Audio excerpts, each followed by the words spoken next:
gammal är hon? Ta det lugnt. 20. Kan du påbörja hjärt-lungräddning? Ambulans är på väg. Hallå? Kan du påbörja hjärt-lungräddning? Du måste...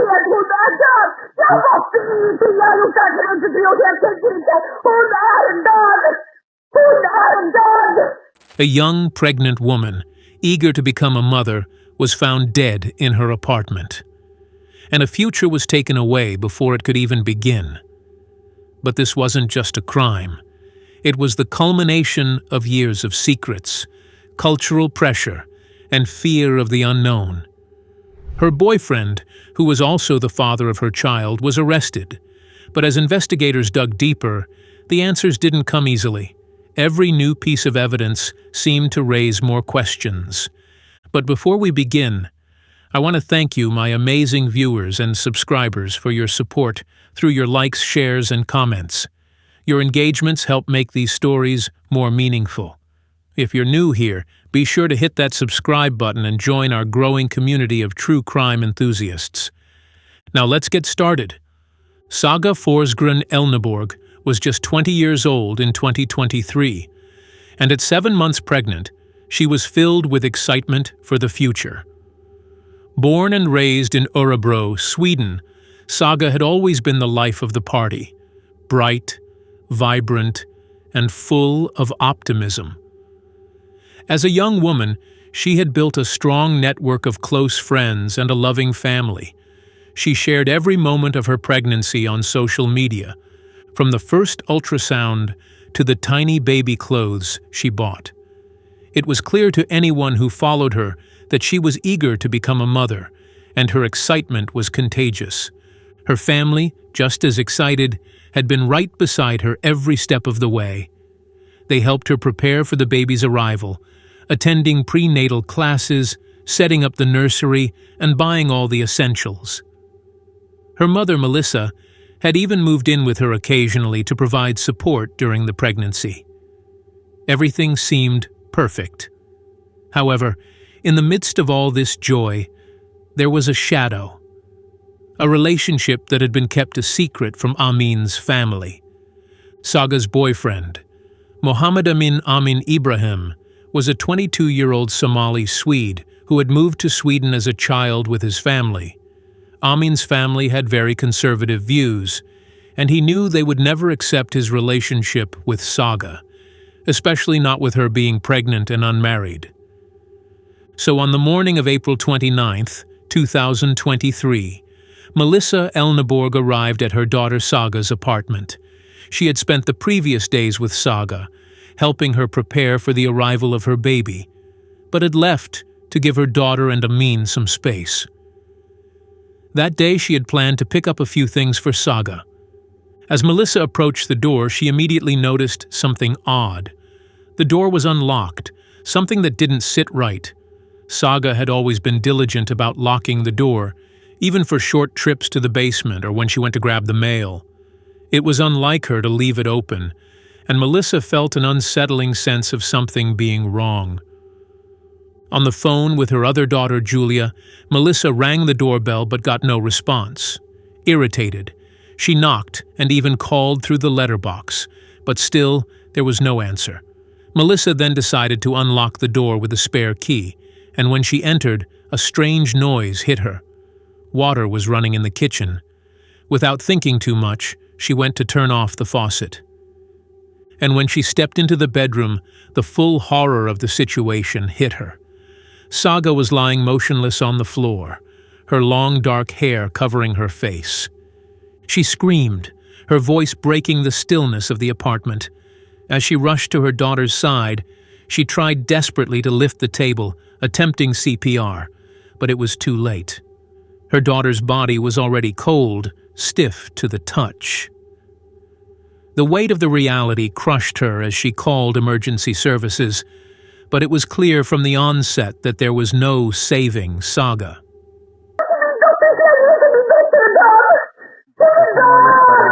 Vilken kommun ringer ni ifrån? Örebro. Vilken adress är ni på? Kungsgatan 36B. Är hon vaken? Nej, hon hade det här 3 timmar. Hon är helt stel. Hon är någon gammal är hon? Ta det lugnt. 20. Kan du påbörja hjärt-lungräddning? Ambulans är på väg. Hallå? Kan du påbörja hjärt-lungräddning? Du måste...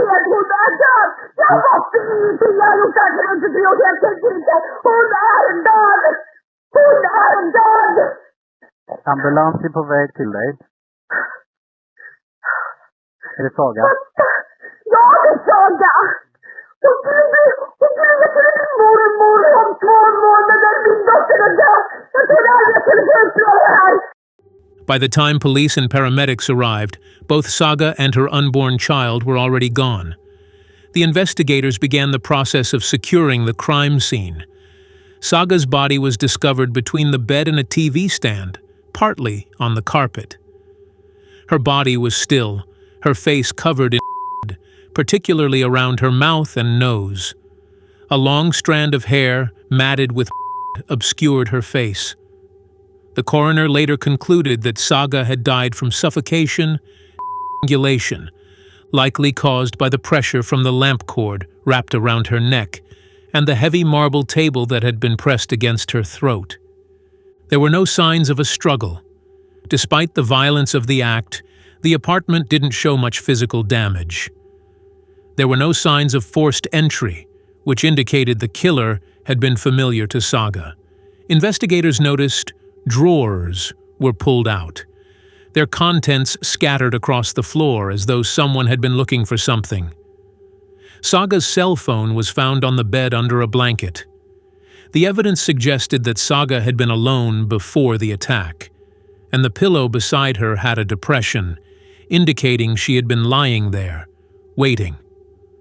Her bathroom, too, was in disarray, jewelry boxes thrown across the floor. The kitchen was similarly undisturbed, with food left in a frying pan on the stove. Forensic analysis confirmed that the time of death was between 1 a.m. and 3 a.m.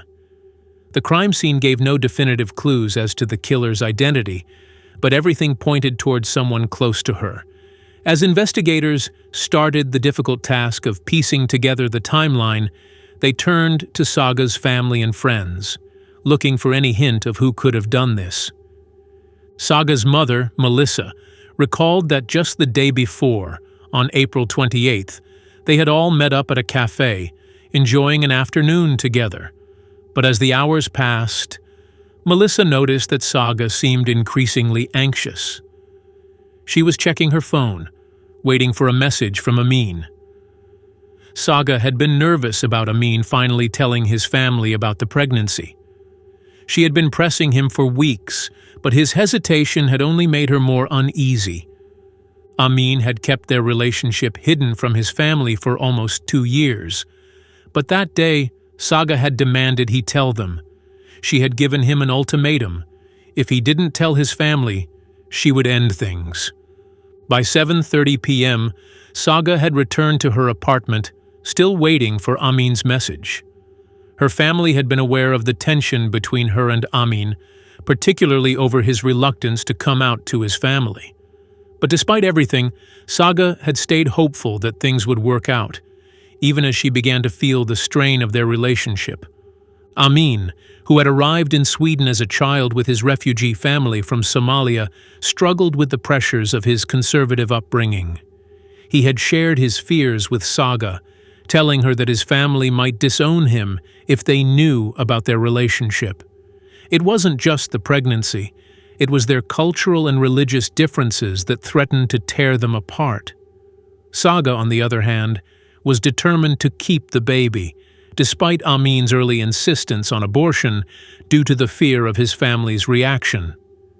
She had announced her pregnancy to her family in October of the previous year, and they were supportive.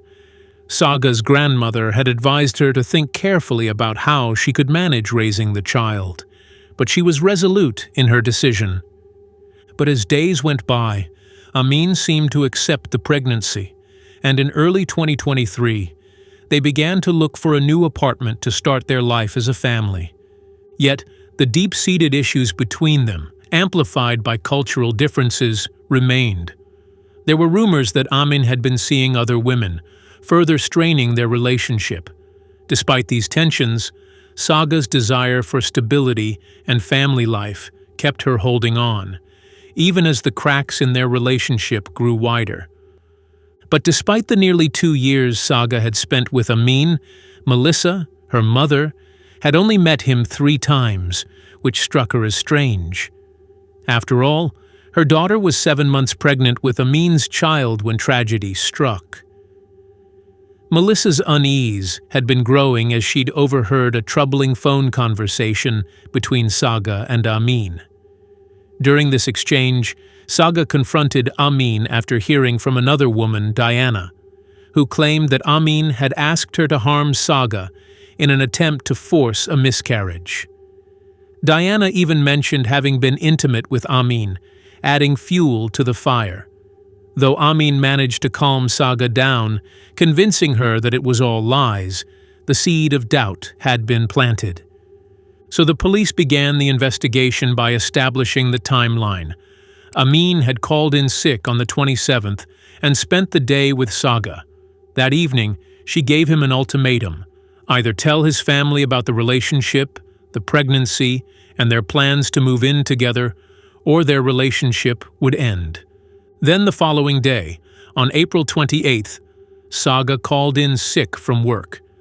She had been anxiously waiting for Amin to fulfill his promise and finally tell his family. At 10 p.m., when Amin's mother was supposed to return home from work, he was supposed to meet Saga at her apartment. She had expected him around 11 p.m., and throughout the day, her anxiety grew as she messaged him about the situation. This nervous energy didn't go unnoticed by Melissa and their friends at the cafe where they had met up earlier. Around 11:13 p.m., Amin texted Saga, stating he couldn't tell his parents about her or the baby. He also told her that they wouldn't be moving in together because he couldn't afford to lose his family. But in a strange twist, he never sent the message.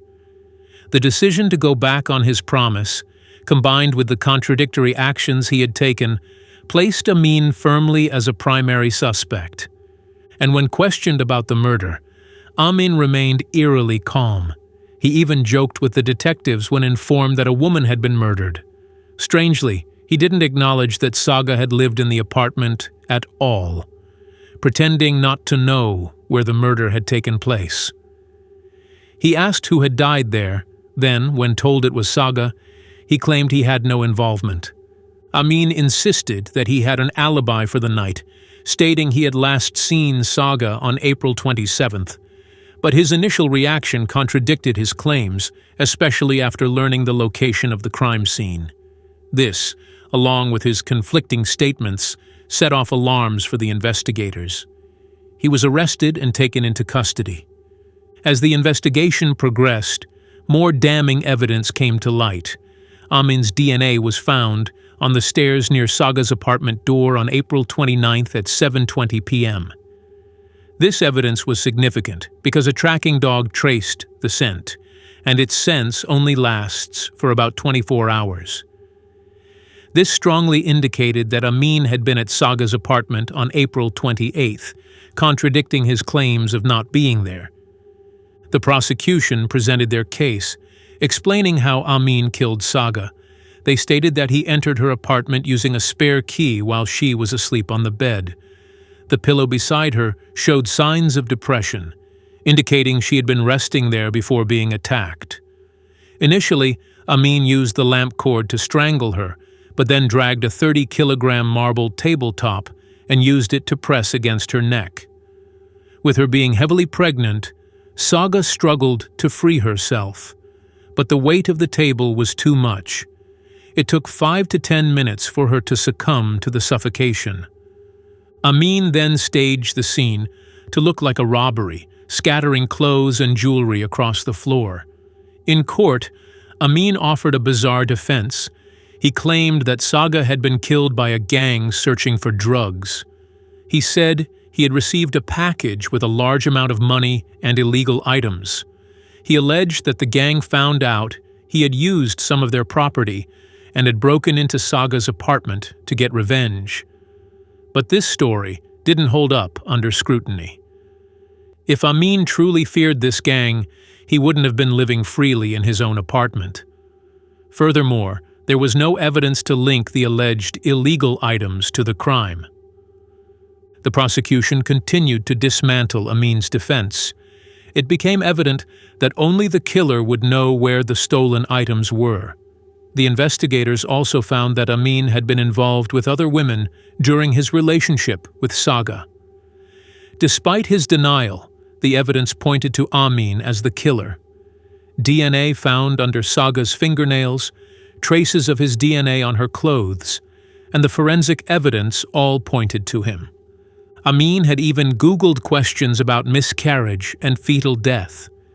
His phone records revealed troubling details, including messages from November 2022, where Amin asked another woman to harm Saga to induce a miscarriage. But that's not all. Saga sent a message to Amin. She tried to calm him before his impending conversation with his family. She could sense his anxiety. He told her, "I feel like my heartbeat is racing so much. It's almost in my stomach." Saga reassured him, telling him to stay calm and that everything would be fine. She said, "Just take it easy, babe. Talk to me after a while." Amin replied, saying he had told at least one person, and they had taken the news well. But the investigators found no evidence that Amin actually told his family about Saga, their relationship, or the pregnancy on that night. Then around midnight on April 29th, Saga's last message was sent. "Baby, talk to me," it said. But Amin's phone was already off, and by that time, he was on his way to her apartment. The evidence points to Amin heading there with the intent to end her life. After a trial that captivated the public's attention, the prosecutor laid out the facts.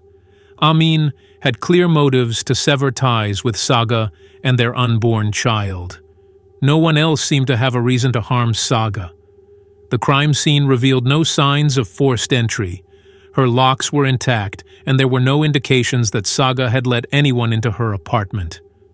During the investigation, the detectives raised a question about the state of Saga's clothes when she was found. DNA traces found on her body, on both the front and back, led to debates in court. Had she recently showered, or was she wearing the same clothes from earlier in the day? According to Saga's mother, she had always been meticulous about personal hygiene, especially while pregnant, and would never have gone without showering for more than a day. If Amin had only visited her on the 27th, there would have been ample opportunity for her to wash off any trace of his DNA. But she hadn't. The DNA under her fingernails was fresh, indicating that Amin was indeed there on the 28th. To make matters worse for Amin, the morning after Saga's murder, he deleted her from Snapchat and erased all the texts and calls between them. But investigators managed to recover these messages, which showed Amin trying to cover his tracks before the police even spoke to him. Saga's phone activity on the day of her death was also revealing. On April 28th, around 8 p.m., her phone connected to a nearby cell tower, suggesting that she was still home and using her phone regularly. However, at 12:53 a.m. on April 29th, all phone activity stopped. Just before this, Saga had tried multiple times to contact Amin, even asking his friend Samir to help get in touch with him. On the other hand, Amin's alibi began to unravel during further investigation. He claimed that he had been sitting in a car with his friend Amir, who had been busy with a phone call. However, phone records revealed a different story. Between 12:22 a.m. and 1:57 a.m., Amin's phone went unused, and his friend Samir had tried calling him at 12:28 a.m. But Amin didn't answer. It was during this precise window that Saga had asked Samir to check on Amin. The phone records placed Amin's phone near Saga's address at the time, directly contradicting his statement that he had been far away. The investigators also noted something strange. Both Amin's and Amir's phones were turned off at exactly 2:16 a.m., despite Amin's phone still having 40% battery. This suggested that one person had control of both phones and deliberately shut them off, creating an opportunity for the murder to take place during the time period of 12:28 a.m. to 3:30 a.m. When Amin was initially questioned by the police, he immediately claimed he had an alibi for that night, which was unusual, given that he hadn't yet been asked about his whereabouts. This indicated that he may have pre-planned his story. Despite the lack of direct evidence, circumstantial evidence began to mount against Amin, and it seemed that the police were closing in on him. One piece of evidence that still caused some confusion, however, was the footprint found in Saga's apartment. It didn't match Amin's shoe, but that didn't rule him out as the killer. His presence in the apartment was well documented through DNA evidence, and the footprint could have come from someone else during a brief moment. The lack of a confession from Amin only added to the tense nature of the case. On June 5, 2024, 22-year-old Muhammad Amin Ibrahim was sentenced to life in prison for the murder of Saga Forsgren Elneborg. The court's decision was unanimous, but Amin continued to deny the crime. His defense lawyer argued that someone else must have been responsible, and an appeal was immediately filed. Despite his claims of innocence, the evidence spoke for itself. This case, tragically, highlighted the impact of cultural pressures and personal fear, ending in the loss of 2 lives, the young mother and her unborn child. And that brings us to the end of this tragic story. A crime so harrowing that it forces us to confront the deep divides between love, fear, and cultural expectations. How much of this could have been avoided if only those involved had the courage to face the truth? Could the outcome have been different if people had spoken out sooner? What are your thoughts on this case? Do you believe the cultural pressures at play here were too much for Amin to handle? Let us know in the comments below. We'd love to hear your perspective. If this story left you unsettled, make sure to check out more chilling cases on the channel. Don't forget to subscribe, hit that like button, and share this video. Every click helps ensure these stories are remembered and justice is sought. Thanks for watching, and we'll see you in the next one.